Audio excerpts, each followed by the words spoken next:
Okay, tonight is Alma chapter 47. Now we will return in our record to Amalickiah and those who had fled with him into the wilderness. For behold, he had taken those who went with him, and went up in the land of Nephi among the Lamanites, and to stir up the Lamanites to anger against the people of Nephi, insomuch that the king of the Lamanites sent a proclamation throughout all his land among all his people, that they should gather themselves together again to go to battle against the Nephites. And it came to pass that when the proclamation had gone forth among them, they were exceedingly afraid. Yea, they feared to displease the king, and they also feared to go to battle against the Nephites, lest they should lose their lives.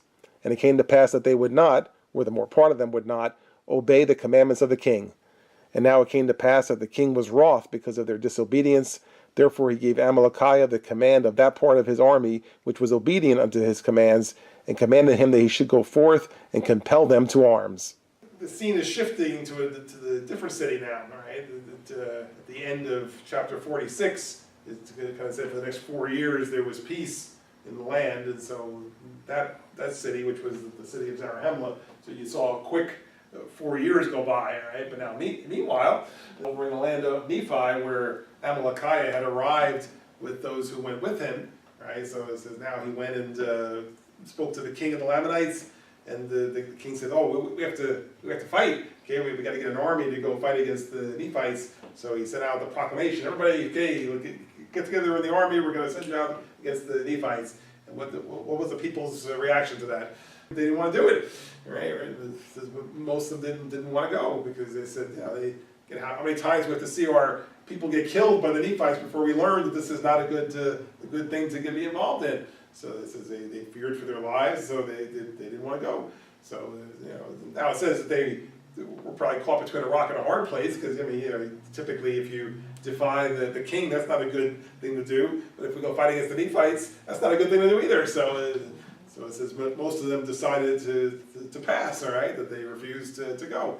And so the king kind of threw up his hands and was angry, but he said to Amalickiah, he seemed to be the firebrand here. He says, "Well, okay, you're in charge of the ones who go, and see what you can do with the rest." All right, basically, see what kind of army you can get together, and then go fight against the Nephites. Now behold, this was the desire of Amalickiah, for he being a very subtle man to do evil, therefore he laid the plan in his heart to dethrone the king of the Lamanites. And now he had got the command of those parts of the Lamanites who were in favor of the king, and he sought to gain favor of those who were not obedient. Therefore he went forward to the place which was called Onidah, for thither had all the Lamanites fled, for they discovered the army coming, and supposing that they were coming to destroy them, therefore they fled to Onidah, to the place of arms. And they had appointed a man to be a king and a leader over them, being fixed in their minds with a determined resolution that they would not be subjected to go against the Nephites. What had happened was a little city called Onidah, kind of over here, right? It says those who didn't want to fight against the Nephites, they went there, right? They went to that city, and they just set up their own little city. It says they picked somebody to be the king, and they were just going to live happily ever after, so they thought, right? But Amalickiah came over with those who were willing to fight, and so he made his way over there, basically to try to win them over. He wasn't coming to try to wipe them out, because he got a plan. He wanted to take over as the king. So he says, "Okay, we have a plan here, right?" A lot of people aren't even paying attention to the king. They don't want to follow what the king said. So if I can get everybody to support me, then I'll be able to move towards maybe taking over as the king. He already was given control of the army, the ones who were willing to fight. Now let's go over and try to win over the ones who didn't want to fight. Let's see what we can convince them to do, and then maybe I can have everybody supporting me in this. And it came to pass that they had gathered themselves together upon the top of the mount, which was called Antipas, in preparation to battle. Now it was not Amalickiah's intention to give them battle according to the commandments of the king, but behold, it was his intention to gain favor with the armies of the Lamanites, that he might place himself at their head, and dethrone the king, and take possession of the kingdom. And behold, it came to pass that he caused his army to pitch their tents in the valley which was near the Mount Antipas. I'm going to say that the Mount Antipas was probably in the city of Onidah, right? So it says now the ones who were living in the city of Onidah gathered on top of the mountain called Antipas in preparation to battle. They heard that Amalickiah was on his way with the Lamanite army, so they assumed that they were coming to fight, right? Because these were the ones who ran away because they didn't want to do what the king said. And then the next thing they hear, here comes basically the king's army is coming here, so they're coming to wipe us out. So right, so they gathered themselves together. They're going to fight against themselves basically now, right? We're going to fight Lamanites against Lamanites, right? Because we think they're coming to battle against us. However, it reiterates here in 8. It says it's not Amalickiah's intention to fight. He wasn't coming with the army to fight, because he still has his plan to take over as the king. So he has no intention of fighting with these people. He wants their support. Right? So that's why it says they came and said they pitched their tents in the valley. The ones from Oneida are up on top of the mountain, and Amalickiah is down in the valley, down below. Right? So we have a plan formulating here. And it came to pass that when it was night, he sent a secret embassy into the Mount Antipas, desiring that the leader of those who were upon the mount, whose name was Lahanti, that he should come down to the foot of the mount, for he desired to speak with him. And it came to pass that when Lahanti received the message, he durst not go down to the foot of the mount. And it came to pass that Amalickiah sent again the second time, desiring him to come down. And it came to pass that Lahanti would not, and he sent again the third time. And it came to pass that when Amalickiah found that he could not get Lahanti to come down off from the mount, he went up into the mount, nearly to Lahanti's camp, and he sent again the fourth time his message unto Lahanti, desiring that he would come down, and that he would bring his guards with him. So Amalickiah and his group are in the valley. The other people are on top of the mountain. The leader is named Lahanti. Okay, so he sends word up to Lahanti. He says, "Hey, come on down. Let's have a conversation here." Needless to say, Lahanti wasn't too enthused to have that particular meeting. So he said, "Thanks, but no thanks." Or whether he responded or just didn't show up. Well, but anyway, he wouldn't come. So it says it was repeated 3 times, right? The 3 different times Amalickiah sent word to Lahanti, "Hey, come on down and meet with me." And he's I don't trust you, right? Basically, right? Because he didn't trust him enough to even want to meet with him. And you kind of wonder why, right? But so he wouldn't go. So after 3 times, he's not coming down here, so then I'm going up there. So he went up the mountain and close to the camp, and then sent the 4th time sent a message to Lahanti, "Okay, I'm right outside the camp now, so now I'm basically on your part of the turf here, so come on out and meet with me here then if you don't want to come down to the valley." Okay, so he's really trying to get him to meet with him.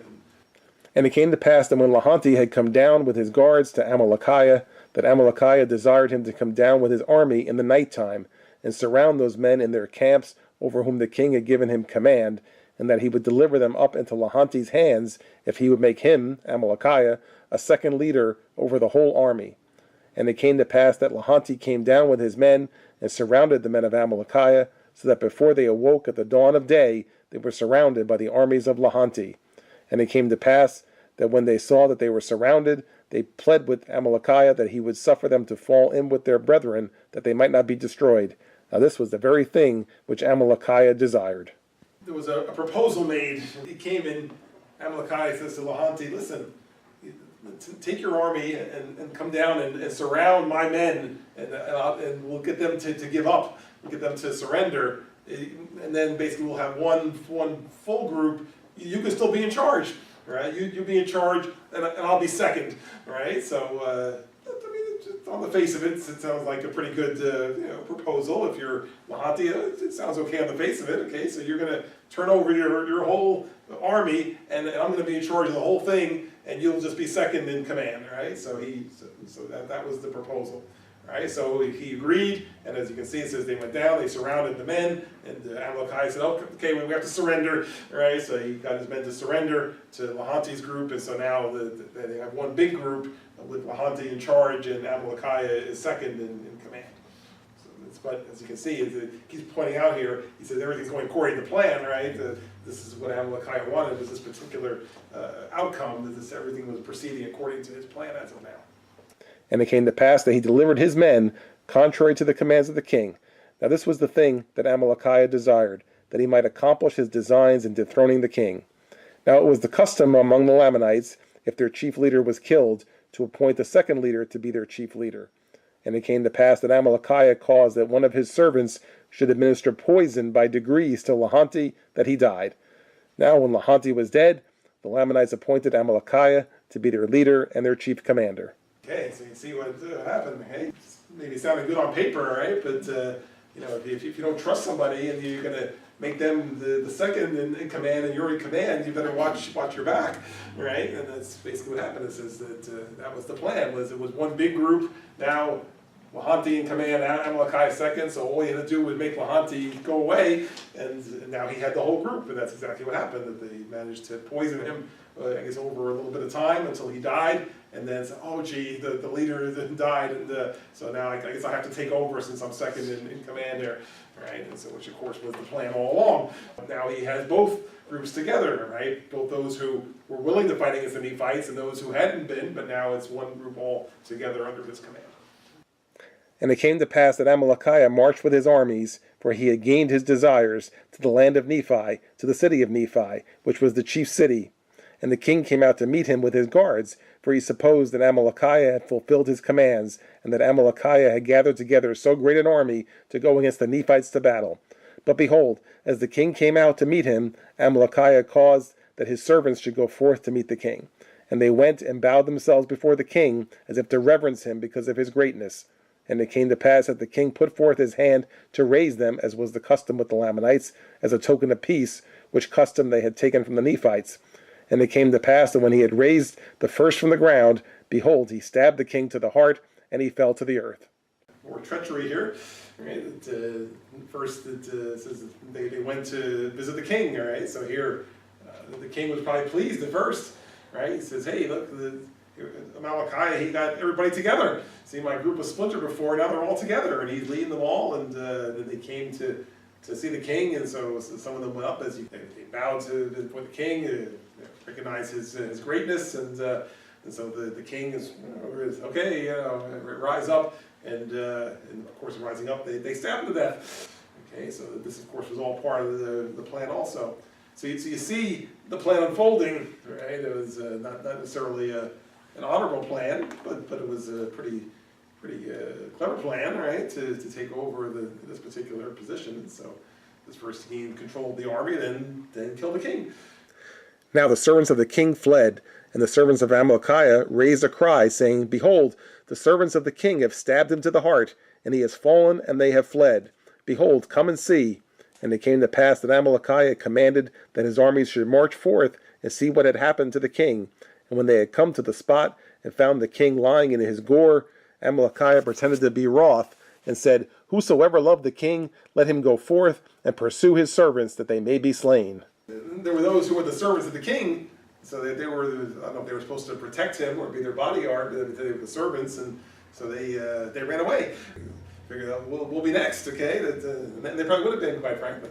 So they ran away, and now those who were with Amalickiah said, hey, wait a minute, hey, they're running away. They killed the king. So let's go chase them. And so once that happened, Amalickiah fell right into step with them and said, hey, okay, now everybody who loved the king, okay, let's get after those servants, because they killed the king. Says right in 27 says, anyone who loved the king, pursue the servants that they may be slain. Right, they're the guilty ones. Let's chase them down now. And it came to pass that all they who loved the king, when they heard these words, came forth and pursued after the servants of the king. Now when the servants of the king saw an army pursuing after them, they were frightened again, and fled into the wilderness, and came over into the land of Zarahemla, and joined the people of Ammon. And the army which pursued after them returned, having pursued after them in vain, and thus Amalickiah by his fraud gained the hearts of the people. And it came to pass on the morrow, he entered the city Nephi with his armies, and took possession of this city. It says that those who served the king, they were running away, they chased them. Right, but they didn't catch them. Okay, they wound up where? Remembering we have this tale of two cities here. Okay, that the land of Nephi is where the Lamanites live. The land of Zarahemla is where the Nephites live. So it says those who were the servants of the king there, so they knew they were going to be killed. So they came over here, the land of Zarahemla, where now they were protected, right? Because the Nephite army is what most of the Lamanites were afraid of in the first place. So they weren't going to trying to chase them there. So once they saw where they went, they said, okay, forget that. Let's just go back and say, okay, we chased the killers out. All right, we're the heroes now. You know, we've avenged the king because we banished his killers, and now let's just all rally together under our new leader here. And so, as I said, he took the army and went to the city, and now was going to take possession of the whole city of Nephi, which is where the Lamanites lived. And now it came to pass that the queen, when she had heard that the king was slain, for Amalickiah had sent an embassy to the queen, informing her that the king had been slain by his servants, that he had pursued them with his army, but it was in vain, and they had made their escape. Therefore, when the queen had received this message, she sent unto Amalickiah, desiring him that he would spare the people of the city, and she also desired him that he should come in unto her, and she also desired him that he should bring witnesses with him to testify concerning the death of the king. And it came to pass that Amalickiah took the same servant that slew the king, and all them who were with him, and went in unto the queen, unto the place where she sat, and they all testified unto her that the king was slain by his own servants. And they said also, They have fled. Does not this testify against them? And thus they satisfied the queen concerning the death of the king.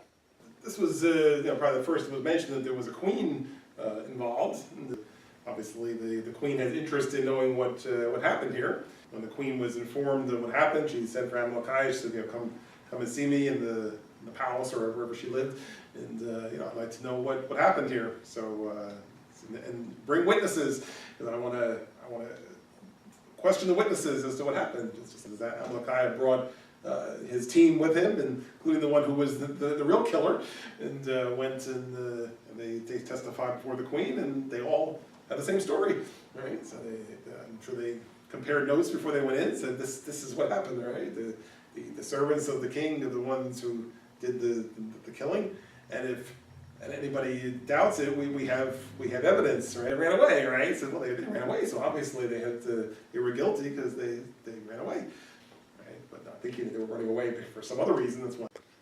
And it came to pass that Amalickiah sought the favor of the queen, and took her unto him to wife, and thus by his fraud and by the assistance of his cunning servants he obtained the kingdom. Yea, he was acknowledged king throughout all the land, among all the people of the Lamanites, who were composed of the Lamanites and the Lemuelites and the Ishmaelites and all the dissenters of the Nephites, from the reign of Nephi down to the present time.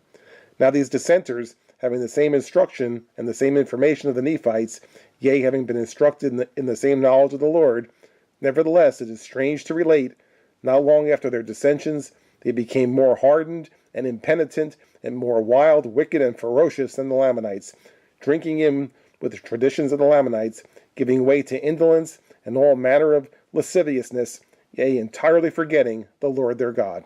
The last part of this plan falls into place here, and he's to marry the queen too. So not only is he going to get the kingdom and be the king, he gets the queen too. So he really took over the king's whole life here, right? Took his house, his wife, his job. He's got it all, right? So it was a pretty good plan. When I say it was a clever plan, I'm not saying that it was something that I would do or that I would admire for the end result. But if you look at the plan, it was a pretty clever plan. I mean, how somebody could come in and say, "Gee, I want to be king," and he's not in line to be king. He wasn't even a Lamanite. He's one of the Nephite dissenters. So the idea that he was going to be king of the Lamanites was a long shot, but yet you see how the whole plan fell into the place here. So you can admire that part of it, even though it was an evil plan, and you see how it turned out. Even got the queen to be his wife. Okay, so having accomplished all this, now he says he's king over this particular group, which includes all the Lamanites, Lemuelites, Ishmaelites, all the dissenters from the Nephites, all those different groups. All right, and now there's a note made in 36 about the dissenters. Now, the dissenters of the Nephites are those who were Nephites who left, right, and joined the Lamanite group. We read about some of them as we were going through the Zoramites, for example, was one of the groups. All right, so that they didn't want to be part of the Nephites anymore, so they joined the Lamanites, but they were of Nephite descent, but they were in the Lamanite group. And now in 36 is commenting on those, saying that that these were people who had the same instruction and upbringing as the Nephite people, because they were Nephite peoples, they had the same information, so they had the same knowledge of the Lord, yet now they were so far removed from that. It says that they became just as evil as the Lamanite people, or maybe even more so, right? That they would just stray all the way, as far away from God as possible. In fact, getting down to the end, it says, yea, entirely forgetting that the Lord their God, right? So it's just commenting on how far away from that they became. Okay, so that's so this chapter ends up with Malachi completing this part of his plan, that now he's the king, and he has the queen, and he has the whole Lamanite nation under him. So now he's ready to move on and do other things.